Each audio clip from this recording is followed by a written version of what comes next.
नमः शिवाय। जय शिव शंकर। सावन सोमवार के इस पवित्र महीने में व्रतधारियों को खान पान और नियमों का विशेष ध्यान रखना चाहिए, जिसके अंतर्गत सावन में क्या खाना चाहिए, क्या पीना चाहिए और कौन से कार्य करने चाहिए, यह जानना अत्यंत आवश्यक है। क्योंकि शास्त्रों के अनुसार कुछ ऐसी सब्जियां और फल है जिनका सेवन करने से पाप लगता है और भगवान भोलेनाथ क्रोधित हो सकते हैं। इस वर्ष 2026 में सावन का महीना 30 जुलाई गुरुवार से शुरू होकर 28 अगस्त शुक्रवार को समाप्त होगा और इसी अंतिम दिन रक्षाबंधन का पावन त्योहार भी मनाया जाएगा, जिसमें कुल मिलाकर 4 सोमवार के व्रत पड़ेंगे, जो क्रमशः 3 अगस्त, 10 अगस्त, 17 अगस्त और 24 अगस्त को होंगे। व्रत के दौरान सबसे बड़ी सावधानी यह रखनी चाहिए कि कभी भी किसी से उधार या पड़ोसियों से मांगकर फल और सब्जियां नहीं खानी चाहिए, क्योंकि इससे व्रत झूठा और निष्फल हो जाता है। साथ ही सावन के व्रत में नाशपाती का सेवन भूलकर भी नहीं करना चाहिए,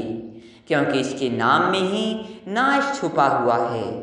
और इसे न तो स्वयं खाना चाहिए और न ही शिवलिंग पर चढ़ाना चाहिए। इसी प्रकार लंबे समय से घर में रखे कुट्टू या सिंघाड़े के आटे का उपयोग करने से व्रत टूट सकता है, क्योंकि पुराने आटे में सूक्ष्म कीड़े और घुन पड़ जाते हैं जो दिखाई नहीं देते और उनका सेवन करने से अनजाने में जीव हत्या का घोर पाप लगता है। इसलिए हमेशा ताजा आटे का ही प्रयोग करना चाहिए। भगवान शिव की आराधना में शुद्धता का विशेष महत्व है, इसलिए जहाँ भी शिवलिंग या महादेव की प्रतिमा स्थापित हो वहाँ कभी भी जूते चप्पल पहनकर नहीं जाना चाहिए, क्योंकि चमड़े की वस्तुएं अशुद्ध होती है और इससे देव शक्तियाँ रुष्ट हो जाती है। घर में स्थापित शिवलिंग पर नियमित रूप से जलधारा प्रवाहित होनी चाहिए, क्योंकि शिवलिंग से लगातार दिव्य ऊर्जा का संचार होता रहता है और यदि नियमित जल न चढ़ाया जाए तो गरुड़ पुराण के अनुसार घर में परेशानियां आ सकती है। महादेव और माता तुलसी का बैर होने के कारण शिवलिंग को कभी भी तुलसी के क्यारे में नहीं रखना चाहिए और न ही शिवजी पर तुलसी दल अर्पित करना चाहिए। सावन में बेलपत्र चढ़ाने के भी विशेष नियम है, क्योंकि कटी फटी पत्तियों वाला बेलपत्र अर्पित करने से शिव जी का अपमान होता है। इसलिए हमेशा साफ और 3 पत्तियों वाला बेलपत्र ही धोकर चढ़ाना चाहिए, जिसे सोमवार, चतुर्थी, अष्टमी, नवमी, चतुर्दशी, अमावस्या और संक्रांति के दिन तोड़ने से बचना चाहिए और आवश्यकता पड़ने पर दूसरों के चढ़ाए बेलपत्र को भी शुद्ध जल से धोकर पुनः उपयोग किया जा सकता है। सावन के महीने में यदि आपके द्वार पर अचानक नंदी महाराज आ जाए और चौखट पर सींग मारने लगे या सपने में शिवलिंग और नाग नागिन का जोड़ा दिखाई दे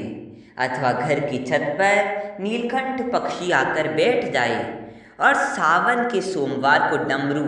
या शंख की ध्वनि सुनाई दे, तो ये सभी महादेव की प्रसन्नता और घर में सुख समृद्धि आने के अत्यंत शुभ संकेत होते हैं। शिव मंदिर में गरुड़ घंटी और ताली बजाने का भी गहरा रहस्य है, क्योंकि सही समय पर घंटी का नाद करने से और 3 बार ताली बजाने से वहाँ चल रहे सभी पुण्यों का लाभ भक्त को मिल जाता है। परंतु ध्यान रहे कि दोपहर 11 बजे से 3 बजे के बीच या रात्रि में जब मंदिर के पट बंद हो और भगवान विश्राम कर रहे हो तब भूलकर भी घंटी नहीं बजानी चाहिए, अन्यथा 11 ब्राह्मणों को भूखा रखने का भयंकर दोष लगता है। इसी पावन महीने में भगवान शंकर द्वारा माता पार्वती को बताई गई परम कल्याणकारी नागदमनी औषधि का विशेष महत्व है, जिसकी पहचान बताते हुए महादेव ने कहा था कि इस दिव्य पौधे के डंठल काले रंग का, पत्ता पान के समान और फूल पीले रंग का होता है, जो सभी प्रकार के सर्पों और बिच्छुओं के विष को तत्काल नष्ट करने की क्षमता रखता है। इस नागदमणि पौधे को घर में लगाने से दरिद्रता का नाश होता है, अकाल मृत्यु और दुर्घटना से रक्षा होती है। और यदि कोई व्यक्ति युद्ध, राजकीय कार्य या जुए के स्थान पर इसे कंठ या भुजा पर धारण करके जाता है तो उसकी अवश्य विजय होती है। तंत्र और आयुर्वेद में विख्यात इस चमत्कारी पौधे के पत्तों का यदि शहद के साथ निरंतर 5 वर्षों तक सेवन किया जाए तो मनुष्य का कायाकल्प हो जाता है। वह बुढ़ापे से मुक्त होकर दीर्घायु प्राप्त करता है और उससे शरीर में अपार बल आ जाता है। साथ ही इसके पत्तों को घी के साथ पीसकर लेप करने से निसंतान स्त्रियों को संतान सुख की प्राप्ति होती है।